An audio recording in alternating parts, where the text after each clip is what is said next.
La poutre ici, on type W250 x 100. Bon, alors qu'est-ce que ça nous apprend? Ben, c'est surtout relié aux dimensions de la poutre. Donc, ils sont indiqués ici. Nous, la dimension qui va nous intéresser, la seule qui va vraiment avoir un impact dans notre calcul, c'est ici le 260 mm.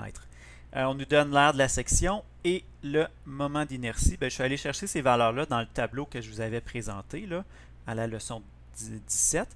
Mais dans une question, ce genre d'éléments-là, évidemment, vous serait donné. Donc, la contrainte unitaire de flexion maximale. On nous donne, excusez-moi, on nous donne aussi le diagramme du moment fléchissant. Alors, c'est ce qu'on va utiliser pour aller calculer notre contrainte de flexion maximale. Donc, tout simplement, sigma égale m y sur i. La valeur maximale du moment fléchissant, bien, on voit qu'on l'atteint ici, donc 13,5 kN fois mètre, ou encore 13,5 fois 10 à la 6 newton fois millimètre.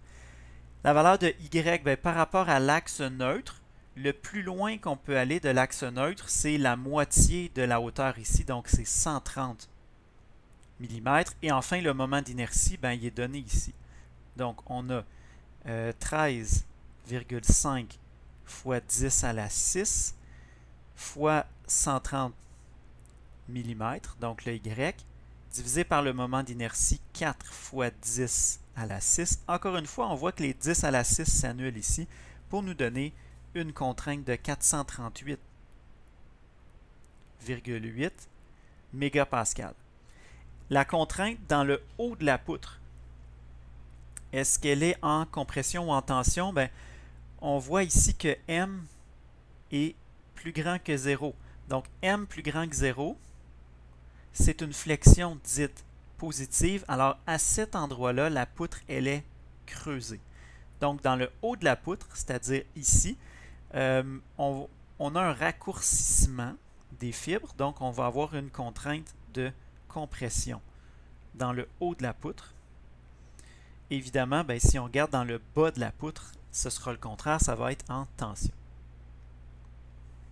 La contrainte unitaire de cisaillement maximale, ben, taux max égale la valeur maximale de l'effort tranchant divisé par l'aire de la section. Donc, l'aire de la section est donnée ici. Il faut qu'on trouve la plus grande valeur de l'effort tranchant. Donc, pour ça, ben, il faut soit faire le graphique, soit calculer l'effort tranchant pour chacune de ces 4 régions-là ici.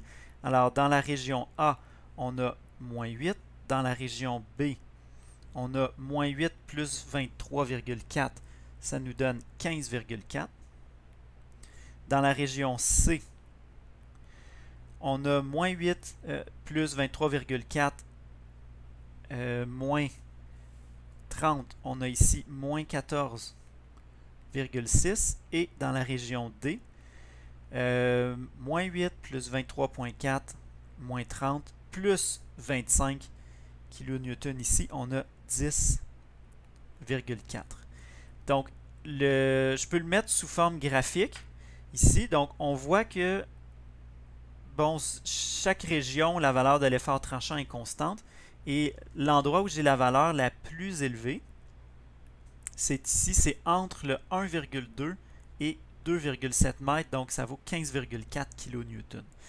Alors, la valeur ici, donc V en newton, 15 400 newton, divisé par l'aire de la section, 3630 mm². Donc, ça nous fait une contrainte ici de 4,24 mégapascal.